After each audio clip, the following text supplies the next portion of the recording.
Oke guys, jadi di tangan gue sekarang ini udah ada headset terbarunya Rexus, yaitu Rexus Daxa Sfara.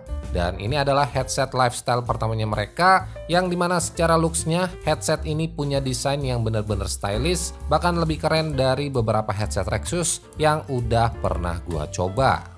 Nah, buat si headset Sfara ini datang dengan harga yang sedikit lebih murah dari Daxa Setna yang sebelumnya. Karena pas waktu gue bikin video ini, harga dari si Daxa Sfara dibanderol cuma sekitar 500 ribuan aja. Oh iya, buat varian warnanya ini dia cuma ada yang warna hitam. Sedangkan buat kelengkapannya sendiri, di sini kalian bakalan dapetin satu buah hard case yang secara build ini udah kokoh dan bakalan enak buat kalian bawa kemana-mana. Terus ada satu unit headsetnya, ada satu unit kabel USB Type-C, satu unit kabel jack 3,5 mm to USB-C yang udah braided, dan yang terakhir di sini kalian bakalan dapetin satu buku petunjuk manual lengkap sama kartu garansinya juga. Oke, secara looks atau desainnya, si Daxa Sfara ini emang kelihatan stylish banget. Ditambah lagi dengan brandingan logo Daxa yang cuman ada di bagian bawah headbandnya aja, ngebuat tampilan dari si headsetnya ini jadi makin kelihatan clean dan juga minimalis. Mau kalian pakai di cafe, busway, bahkan buat traveling sekalipun, secara looksnya headset ini gak bakalan malu-maluin. Oh iya, buat si headsetnya ini juga udah menggunakan desain foldable yang bisa kalian tekuk kayak begini. Ditambah lagi dengan ear cupsnya yang juga bisa di swivel ke depan, ngebuat si headsetnya ini gak bakalan ngeganggu pas kalian gantungin di leher kalian nanti. Nah, selain itu yang bikin headset ini jadi kelihatan agak unik ada di bagian slider headbandnya.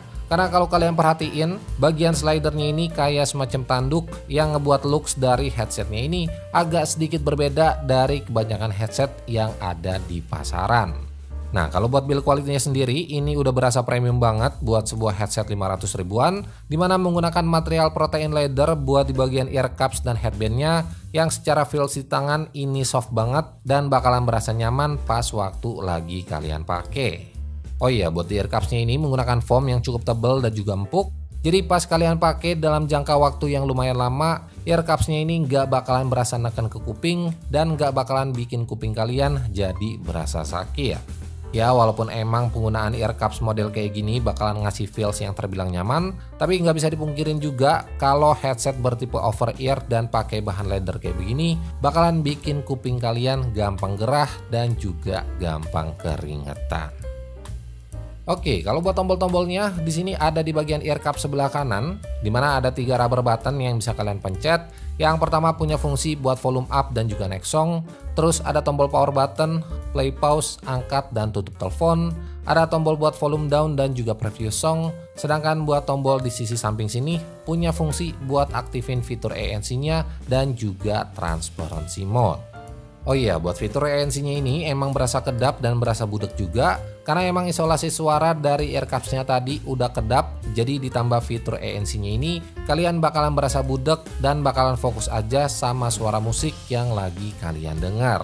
Nah, sedangkan buat transparansi mode-nya ini gua ngerasa nggak begitu natural suara yang masuk dari luar, karena emang suara yang masuk ini diproses lagi sama drivernya. Jadi gua ngerasa transparansi mode di Daxa Sfara ini sekedar nice to have aja.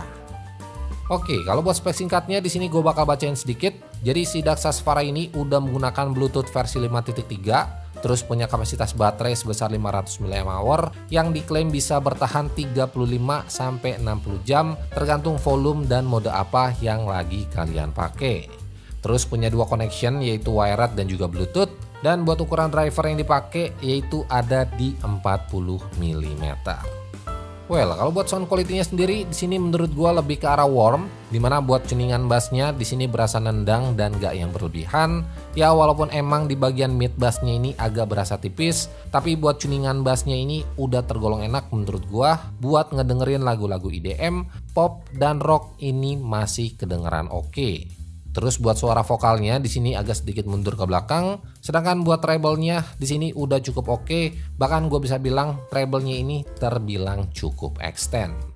Nah, kalau buat delay-nya sendiri di sini udah aman banget buat kalian pakai nonton YouTube atau film di Netflix. Sedangkan buat urusan gamingnya, menurut gue latensinya ini udah tergolong minim dan masih playable banget buat kalian pakai main. Nah, tapi kalau seandainya kalian masih ngerasa delaynya ini ngeganggu, saran gua pakai aja yang mode wirednya yang bisa kalian colokin langsung ke HP atau ke PC kalian nanti.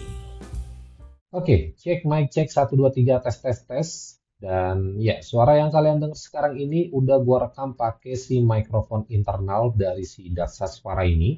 Dan buat suara yang kalian dengar sekarang itu gua rekam pakai voice recorder bawaan HP di mode Bluetooth. Dan sedikit info aja buat kalian.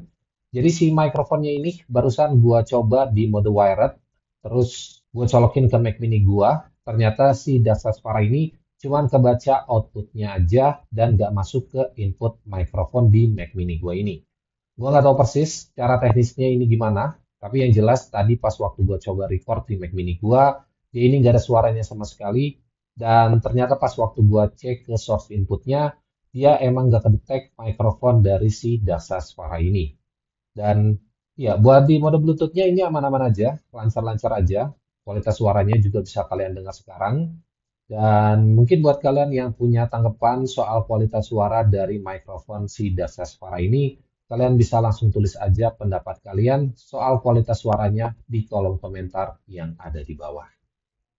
Oke, kalau buat harganya sendiri si Daxas Vara ini dibanderol cuma 500.000 kurang sedikit aja.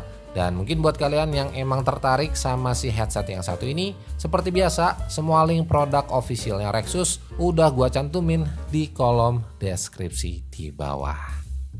Well, kesimpulannya buat kalian yang lagi cari-cari headset wireless, punya desain cakep, build quality-nya premium, suaranya bagus, dan harganya ngepas di 500.000, gue rasa si Daxas Vara ini bisa jadi pilihan yang tepat buat kalian pertimbangkan. Nah, tapi ada sedikit catatan juga yang harus kalian perhatiin, dimana buat mikrofonnya ini nggak bakalan aktif kalau kalian pakai di mode wirednya, jadi kalian cuma bisa pakai mic-nya ini di mode Bluetooth-nya aja.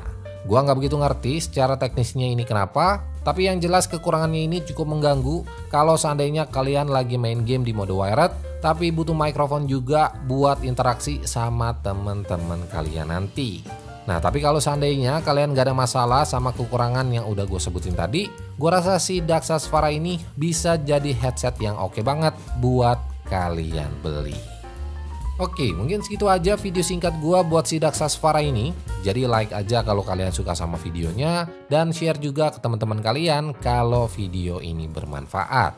So, gua Andri dari Good Stuff ID pamit. Sampai ketemu di video-video selanjutnya.